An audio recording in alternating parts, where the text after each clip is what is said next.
Hello students. तो अब हमारा नेक्स्ट टॉपिक है हार्मोन्स। पिछले टॉपिक्स में हम लोगों ने पढ़ा था नर्वस सिस्टम के बारे में कि नर्वस सिस्टम या उसके पार्ट्स जो ब्रेन है या अदर पार्ट्स नर्व्स हैं वो किस तरह से कंट्रोल कोऑर्डिनेशन में हेल्प करते हैं, किस तरह से सारे जो फंक्शन होते हैं बॉडी में वो वेल मैनर्ड में चलते हैं, यानी सही क्रम से चलते हैं, उसमें कुछ गड़बड़ी नहीं होता है ना। कैसे कोऑर्डिनेटेड वे में सारी चीज़ें होती हैं with the help of nervous system, ये हम लोगों ने पढ़ा। साथ में हम लोगों ने ब्रेन के पार्ट्स और उसके कुछ फंक्शन भी जाने। अब हमारा नेक्स्ट टॉपिक है हार्मोन। हमको अब इस टॉपिक में पढ़ना है कि हार्मोन्स क्या होते हैं, कहाँ से वो रिलीज होते हैं, कहाँ से बनते हैं, और ये हार्मोन का क्या रोल है कंट्रोल एंड कोऑर्डिनेशन में, ये समझना है हमको। ठीक है। और हम लोग कुछ हार्मोन्स के बारे में भी पढ़ेंगे कि बॉडी के किस किस जगह से, किस पार्टिकुलर जगह से वो हार्मोन निकलते हैं और उनका मेजर रोल क्या है, अल्टीमेटली वो क्या रोल प्ले करते हैं कंट्रोल कोऑर्डिनेशन और अदर फंक्शन में। ठीक है, तो चलिए स्टार्ट करते हैं। हार्मोन्स। हार्मोन्स जैसा कि हम सभी जानते हैं, पिछले क्लासेस में, छोटे क्लासेस में, क्लास 8 में आपने थोड़ा बहुत इसका पढ़ा होगा एडोलेसेंस चैप्टर में, कि hormones are chemical messenger release in very less amount. Hormone एक तरह के बायोकेमिकल होते हैं, क्योंकि बॉडी में बन रहे हैं लिविंग ऑर्गेनिज्म के, इसलिए इसको केमिकल भी बोल सकते हैं या बायोकेमिकल बोलना ज़्यादा सही रहेगा, क्योंकि बायोलॉजिकल बॉडी में, एक लिविंग बॉडी में एक केमिकल बनता है और बहुत ही थोड़ी मात्रा में बनता है। ठीक है। तो हार्मोन्स आर केमिकल मैसेंजर, एक तरह के केमिकल मैसेंजर होते हैं। जैसे नर्व इम्पल्स होता है, सेंसरी नर्व से लेकर जाता है, सेंसरी नर्व क्या है, नर्व इम्पल्स को या मैसेज को लेके जाता है ब्रेन के पास, और ब्रेन फिर मोटर न्यूरॉन से वो मैसेज लेकर आता है इफेक्टर ऑर्गन के पास, और फिर मूवमेंट होता है, कोई फंक्शन होता है ना। तो वो भी एक मैसेज भेजता है नर्वस सिस्टम हमारा, नर्व इम्पल्स के फॉर्म में, इलेक्ट्रिकल सिग्नल के फॉर्म में। यहाँ पर हार्मोन्स भी एक तरह का केमिकल है और ये भी मैसेज को ट्रांसफ़र करता है बॉडी के एक हिस्से से दूसरे हिस्से तक, और इस तरह से कई सारे फंक्शन परफॉर्म होते हैं बॉडी में। ठीक। तो हार्मोन एक तरह के केमिकल मैसेंजर है, एक केमिकल कंपाउंड मतलब मटेरियल है जो मैसेज लाने ले आने का काम करते हैं, है ना। तो और साथ ही साथ ये बहुत ही लेस अमाउंट में बनते हैं, बहुत ही थोड़ी मात्रा में हमारे बॉडी बनते हैं, और उसमें थोड़ी मात्रा से ही बहुत ज़्यादा फंक्शन रेगुलेटेड होते हैं, है ना। इसकी बहुत ज़्यादा मात्रा की या बहुत ज़्यादा अमाउंट की ज़रूरत नहीं है, इसका लेस अमाउंट भी सफिशिएंट होता है बहुत सारे फंक्शन को परफॉर्म करने के लिए। ठीक। अब हार्मोन निकलता है कहाँ से, तो हार्मोन बनता है ग्लैंड्स में। अब ग्लैंड्स क्या होता है, तो क्लास 9 में आपने टिश्यू चैप्टर पढ़ा होगा, उसमें हम लोगों ने पढ़ा था कि ग्लैंड्स तो एक तरह के टिश्यू होते हैं, group of cells, group of cells, जहाँ पे वो सेल्स जो मिलकर टिश्यू बनाते हैं, और टिश्यू जो होता है उसमें नॉट आ जाता है। नॉट मतलब ऐठन, मतलब एक कह सकते हैं गांठ जैसा हो जाता है। तो जगह जगह बॉडी में जगह जगह पर गांठ बन गए हैं, है ना। ग्लैंड मतलब गांठ, बहुत सारे टिश्यू मिल करके वहाँ पे गांठ बना लिए, मतलब कह सकते हैं गांठ, आप हिंदी में समझते होंगे नॉट, जैसे रस्सी बांधते तो गांठ पड़ जाती है, कुछ इस तरह का इसका स्ट्रक्चर होता है कि टिश्यू जो है एक गांठ जैसे बन गए। गांठ को ही इंग्लिश में ग्लैंड बोलते हैं। और फिर वो ग्लैंड अलग अलग जो बॉडी के अलग अलग पार्ट्स में हैं वो अलग अलग तरह के चीज़ें सिक्रेट करते हैं, रिलीज स्पेसिफिक सब्सटेंसेस, वो अलग तरह की चीज़ें या सब्सटेंसेस को रिलीज करते हैं, जैसे हार्मोन्स या एंजाइम। जरूरी नहीं कि सारे ग्लैंड केवल हार्मोन ही निकालते हैं। ग्लैंड जैसे हमारा लीवर हो गया, वो हार्मोन नहीं निकालता, लेकिन वो बहुत सारे एंजाइम निकालता है जो फैट डाइजेस्ट करने के लिए ज़रूरी है, जैसे कि बाइल जूस, है ना। तो ग्लैंड्स का डबल काम है, ये हार्मोन्स भी रिलीज करते हैं और साथ ही साथ एंजाइम भी रिलीज करते हैं बॉडी में। तो hormones are special tissues which release specific substance in the body. Specific substance क्या हो सकता है, हार्मोन या एंजाइम। और ग्लैंड एक ऐसे स्पेशल टिश्यू होते हैं जो स्पेसिफिक सब्सटेंस निकालते हैं, एक पार्टिकुलर सब्सटेंस निकालते हैं केमिकल, चाहे वो हार्मोन हो सकता है चाहे वो enzyme, in the body, human body में या बड़े एनिमल के बॉडी में। ठीक। अब ग्लैंड के भी कई सारे टाइप हैं, फिलहाल 2 टाइप हम लोग पढ़ते हैं, एंडोक्राइन ग्लैंड और एक्सोक्राइन ग्लैंड। ठीक है। एंडोक्राइन ग्लैंड क्या है या एंडोक्राइन ग्लैंड क्या है, दे आर डक्टलेस ग्लैंड। क्या है ये, ductless, they are ductless gland.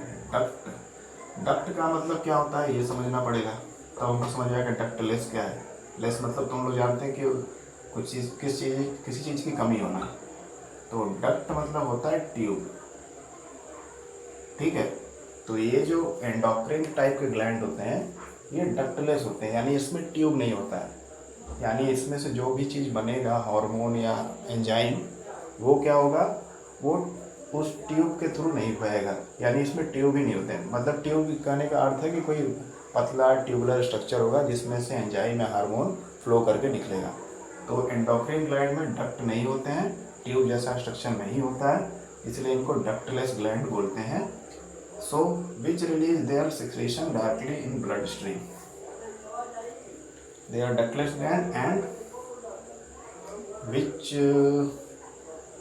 They are ductless gland which release, ये डक्टलेस ग्लैंड होते हैं और ये अपना सिक्रीशन का मतलब हार्मोन या एंजाइम जो भी बना रहे हैं ग्लैंड इस टाइप के, वो डायरेक्टली अपना हार्मोन या एंजाइम किस में मिला देंगे, सीधे ब्लड स्ट्रीम में, ब्लड में मिक्स कर देंगे, है ना। तो एंडोक्राइन ग्लैंड के केस में डक्ट नहीं होता है, ट्यूबुलर स्ट्रक्चर नहीं होता है हार्मोन या एंजाइम के ट्रांसफ़र के लिए। दैट इज़ वाई ये जो ग्लैंड्स होते हैं ये डायरेक्टली अपना जो भी हार्मोन या बाकी चीज़ें हैं, एंजाइम्स हैं, ये डायरेक्टली ब्लड में रिलीज कर देते हैं, ब्लड में मिक्स हो जाएगा और ब्लड जो है पूरे बॉडी में सर्कुलेट हो जाता है। और इस तरह से हमारे बॉडी के पूरे ऑर्गन को, सभी ऑर्गन को क्या होता है कि वो हार्मोन या एंजाइम मिल जाता है, क्योंकि ब्लड हर जगह फ्लो करता है, सर्कुलेट होता है with the help of heart, है ना। तो ये हो गया हमारा एंडोक्राइन ग्लैंड। दूसरा है एक्सोक्राइन ग्लैंड। ठीक, एक्सोक्राइन ग्लैंड जैसे इसका उल्टा होता है नेचर में, ये ग्लैंड डक्ट ग्लैंड होता है। डक्ट ग्लैंड यानी इसमें ट्यूबुलर स्ट्रक्चर होता है इस ग्लैंड के आसपास। तो ये क्या करता है, ये अपना जो भी सिक्रीशन यानी हार्मोन या एंजाइम जो भी वो निकालता है, रिलीज करता है या सिक्रीट करता है, सिक्रीशन का मतलब रिलीज करना, तो जो भी हार्मोन या एंजाइम रिलीज करता है डायरेक्टली ये उसी जगह पे निकालता है जहाँ पर उसका ग्लैंड होता है with the help of ducts. ठीक, तो एक्सोक्राइन ग्लैंड जो होते हैं ये अपना हार्मोन या एंजाइम ब्लड में मिक्स नहीं करते हैं, ये डायरेक्टली डक्ट की सहायता से यानी ट्यूबुलर स्ट्रक्चर की सहायता से अपना हार्मोन या एंजाइम उसी ग्लैंड के पास में ही रिलीज कर देते हैं, यानी ये ब्लड में मिक्स होकर बॉडी के दूसरे हिस्से तक नहीं पहुंच पाता है हार्मोन, इस केस में एक्सोक्राइन ग्लैंड के केस में। ठीक है, तो हमको समझ में आ गया एंडोक्राइन ग्लैंड से जो भी हार्मोन या एंजाइम निकलेंगे वो ब्लड में मिल जाएगा, और ब्लड में मिल जाएगा तो बॉडी के बहुत सारे ऑर्गन तक पहुंचेगा। जबकि एक्सोक्राइन ग्लैंड के केस में ये ब्लड में नहीं मिलेगा, क्योंकि इसके पास डक्ट्स होता है, ये ट्यूबुलर स्ट्रक्चर होता है, तो इस ग्लैंड से जो भी हार्मोन या एंजाइम निकलेंगे वो सीधे जाकर उसी ग्लैंड के आसपास ही निकलेंगे, कहीं दूर नहीं जाएंगे। तो इस प्रकार से हम लोग कह सकते हैं कि एंडोक्राइन ग्लैंड जो है इनका इफेक्ट बॉडी के दूसरे ऑर्गन पर भी दिख सकता है, क्योंकि इनका हार्मोन वगैरह ब्लड में मिक्स होकर पूरे बॉडी में पहुंच रहा है। तो एंडोक्राइन ग्लैंड से जो भी हार्मोन बनते होंगे, निकलते होंगे, उनका इफेक्ट बॉडी के और पार्ट्स पे भी होता होगा। लेकिन एक्सोक्राइन ग्लैंड के केस में ये ग्लैंड अपना हार्मोन अपने ही एरिया में निकालते हैं, अब जहाँ तक इनका ग्लैंड है, इसलिए इसका इफेक्ट उस ग्लैंड तक ही सीमित रहता है, पूरे बॉडी पे उसका इफेक्ट नहीं पड़ता है। ठीक है, तो ये हो गया। तो ग्लैंड्स हो गया, ग्लैंड वो एरिया जहाँ से हार्मोन निकलता है बहुत ही थोड़ी मात्रा में। दो तरह के ग्लैंड होते हैं, एक ग्लैंड जो है डायरेक्टली ब्लड में अपना हार्मोन या एंजाइम मिक्स कर देता है, पूरे बॉडी में वो सर्कुलेट हो जाता है with the help of the pumping of heart. But second one is duct वाला ग्लैंड या डक्ट ग्लैंड, और इसमें सिक्रीशन जो होता है ब्लड में ना मिक्स होकर उसी ग्लैंड के आसपास ही सिक्रीट हो जाता है, और उस ग्लैंड के आसपास के एरिया पर ही अपना इफेक्ट डालता है, पूरे बॉडी पे उसका इफेक्ट नहीं देखने को मिलता है, बिकॉज वो हार्मोन वहीं पर निकला है, वहीं पर उसका इफेक्ट दिखेगा। इस केस में ब्लड में मिक्स हो जाता है हार्मोन और पूरे बॉडी में पहुंच जाता है, तो उसका इफेक्ट कई सारे बॉडी ऑर्गन पे पड़ता है, जो हम लोग आगे पढ़ेंगे। ठीक है, ये हो गया। अच्छा, इसके बाद क्या है, एक और तीसरा टाइप का भी ग्लैंड है, उसके बारे में भी थोड़ा सा पढ़ लेते हैं। तीसरे टाइप का ग्लैंड क्या है, मिक्सोक्राइन ग्लैंड।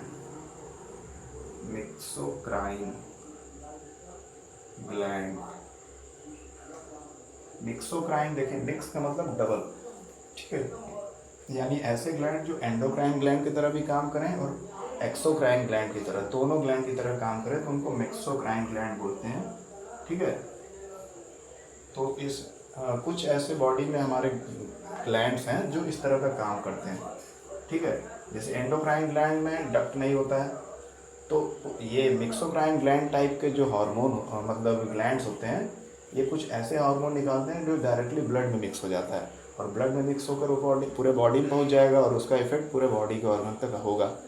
लेकिन कुछ ये एंजाइम या हार्मोन ऐसे निकालता है कि जो वहीं पे निकलता है इस ग्लैंड के आसपास। ये दोनों तरह का बिहेवियर जो करते हैं ग्लैंड, कि एक्सोक्राइन ग्लैंड की तरफ बिहेव करें और एंडोक्राइन ग्लैंड की तरफ भी बिहेव करें, तो उनको हम लोग मेक्सोक्राइन ग्लैंड बोलते हैं। एग्जाम्पल के लिए सबसे सिंपल बताया जाता है पैंक्रियास।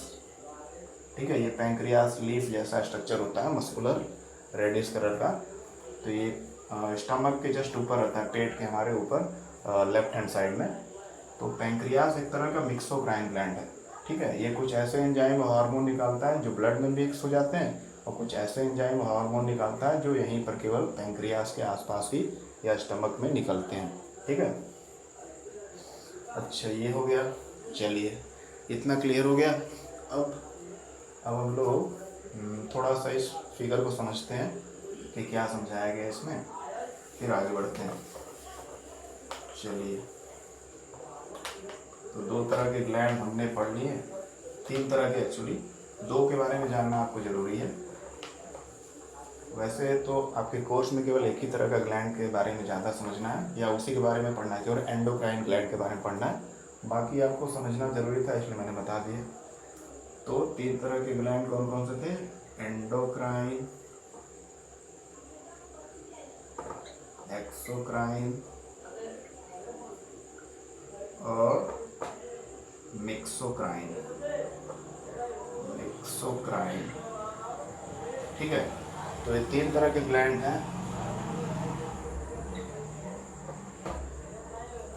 अब चलिए इस फिगर से थोड़ा समझते हैं। इसमें बॉडी के सारे ग्लैंड्स के बारे में नहीं दिया गया, कुछ ग्लैंड्स का बस दिया गया है, क्योंकि आपको केवल कोर्स में एंडोक्राइन ग्लैंड के बारे में पढ़ना है, उसके भी कुछ ग्लैंड्स के बारे में, है ना। सारी डिटेल में आपको नहीं पढ़ना है फिलहाल।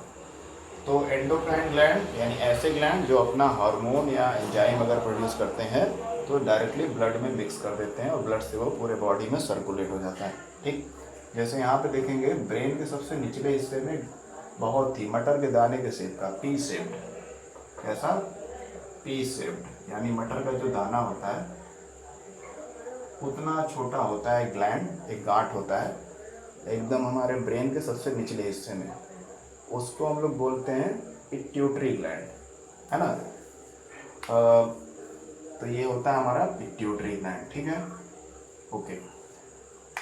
तो पिट्यूटरी ग्लैंड को मास्टर ग्लैंड बोलते हैं। क्या बोलते हैं? मास्टर ग्लैंड, क्योंकि इससे पिट्यूटरी ग्लैंड से कई तरह के हार्मोन्स निकलते हैं, और उसका अलग अलग फंक्शन होता है बॉडी पर, उसका बॉडी पर अलग अलग इफेक्ट भी देखने को मिलता है। ठीक है। तो बहुत सारे फंक्शन को कंट्रोल करता है अलग अलग हार्मोन्स को रिलीज करके। That is why pituitary gland is known as master gland of the body. ठीक है। और उसके बाद यहाँ पर ब्रेन के थोड़ा सा अंदर की तरफ हल्का से जाएंगे, ये भी नीचे का हिस्सा है, हाइपोथैलेमस है। ठीक। हाइपोथैलेमस, थैलेमस होता है, यहाँ थोड़ा सा जगह कम है, तो हाइपोथैलेमस,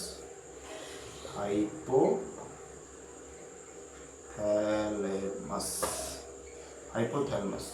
ठीक। और उसके बगल में जो पीनियल ग्लैंड है, ये सबसे छोटा होता है, बहुत ही छोटा है। इसको मटर के आकार का बोला जाता है। पिट्यूटरी को शायद नहीं बोला जाता, पिट्यूटरी लिटिल बिट थोड़ा सा बड़ा होता है।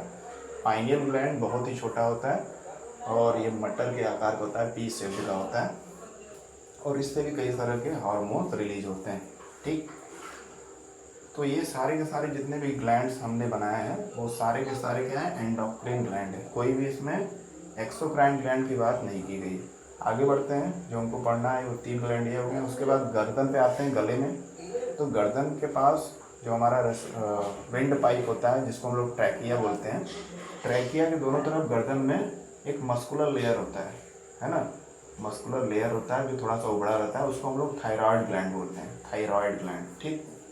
और उसी थायराइड ग्लैंड के अंदर धसा होता है चार पैराथायराइड ग्लैंड। पीटी मतलब है पैराथायराइड, पैराथायराइड।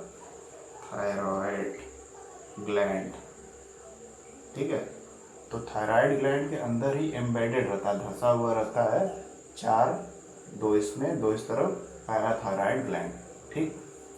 उसके आगे बढ़ते हैं तो हमारा जो ट्रैकिया होता है वो ब्रांच होकर दो लंग्स में स्प्रेड हो जाता है, ब्रांच हो जाता है। तो जहाँ पे ब्रांच होता है वहाँ पर ये ग्लैंड होता है जिसको बोलते हैं थाइमस, ठीक। और ये थाइमस जो होता है, थाइमस बच्चों में बहुत बड़ा होता है, छोटा होता है, और बच्चों में या चिल्ड्रन में जो नवजात शिशु हैं जो पैदा हुए हैं बहुत ही कम एज के हैं, उनमें थाइमस ग्लैंड बहुत बड़ा होता है, क्योंकि ये थाइमस ग्लैंड का अल्टीमेटली काम होता है इम्यून सिस्टम के सेल्स को रिपेयर करना या इम्यून को बढ़ाना, हमारे जो अंदर का बॉडी का इम्यून सिस्टम उसको सपोर्ट करना। तो बच्चों में चूँकि इम्यून सिस्टम वीक होता है तो उसमें थाइमस ज़्यादा बड़ा होता है, लेकिन जैसे जैसे मैच्योर होते हैं, एडोलेसेंस एज पे आते हैं, ये थाइमस ग्लैंड सिकुड़ के छोटा हो जाता है, क्योंकि जैसे बड़े होते हैं हमारा इम्यून सिस्टम और स्ट्रॉन्ग होते जाता है, ठीक है। तो ये हमारा थाइमस हो गया, ये भी एक एंडोक्राइन ग्लैंड है। देन आते हैं हमारे स्टमक, जो स्टमक एरिया इधर ही लेफ्ट साइड में होता है, सी शेप का होता है हमारा स्टमक, है ना। तो उसी के जस्ट नीचे होता है हमारा लीफ लाइक स्ट्रक्चर, एक पत्ते जैसा दिखने वाला ग्लैंड होता है जिसको हम लोग बोलते हैं पैंक्रियास, ठीक है। तो पैंक्रियास के बारे में अभी हम लोगों ने पढ़ा था कि एक तरह का मिक्सोक्राइन ग्लैंड है, लेकिन हम लोग यहाँ पर केवल इसके एंडोक्राइन फंक्शन को ही पढ़ेंगे, मान के चलेंगे कि केवल एंडोक्राइन ग्लैंड है ना। हालांकि ये है तो मिक्सोक्राइन ग्लैंड, क्योंकि डबल बिहेवियर शो करता है, बट फिलहाल हम लोग के सिलेबस में इसके एंडोक्राइन ग्लैंड की प्रॉपर्टीज़ को ही समझना है, ठीक। तो ये पैंक्रियास हो गया जस्ट बिलो द स्टमक। उसके नीचे आते हैं तो बोथ साइड में, राइट और लेफ्ट साइड में किडनी होती है, जानते हैं हम लोग, जो ब्लड को प्योरीफाई या फिल्टर करता है ना, ब्लड में से इम्प्योरिटीज यूरिया वगैरह को रिमूव करता है। तो ये किडनी आ गया, किडनी के दोनों जो बीन शेप्ड किडनी है उसके ऊपर जो एक गांठ होती है या ग्लैंड होता है उसको बोलते हैं एड्रेनल ग्लैंड। कौन सा ग्लैंड बोलते हैं? एड्रेनल ग्लैंड, ठीक है। तो एड्रेनल ग्लैंड है ये, तो ये कहाँ पाया जाता है? किडनी के सरफेस पे, ऊपर, दोनों किडनी के, राइट और लेफ्ट किडनी के, ओके। उसके बाद अगर हम लोग फीमेल बॉडी की बात करें, यहाँ मैंने मेल और फीमेल दोनों के रिप्रोडक्टिव ऑर्गन बना दिए हैं, जबकि दोनों एक ही बॉडी में संभव नहीं है, मेल बॉडी अलग होता है, फीमेल बॉडी अलग, है ना।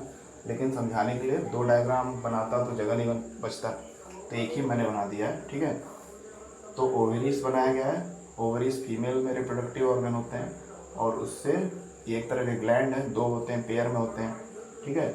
और ये फीमेल में केवल होता है, फीमेल बॉडी में, फीमेल बॉडी, है ना, ओनली इन फीमेल बॉडी, ये केवल फीमेल बॉडी में ओवरीज पाया जाता है। और इसी की जगह पर थोड़ा सा नीचे बॉडी के टेस्टिस पाया जाता है, और ये किसमें केवल पाया जाता है? मेल बॉडी में, ठीक। तो ये कॉमन ह्यूमन बॉडी मैंने बना दिया है जिसमें मेल और फीमेल दोनों रिप्रोडक्टिव ऑर्गन और बाकी सारे ग्लैंड्स को मैंने बना दिया है, ठीक। समझ में आ गया?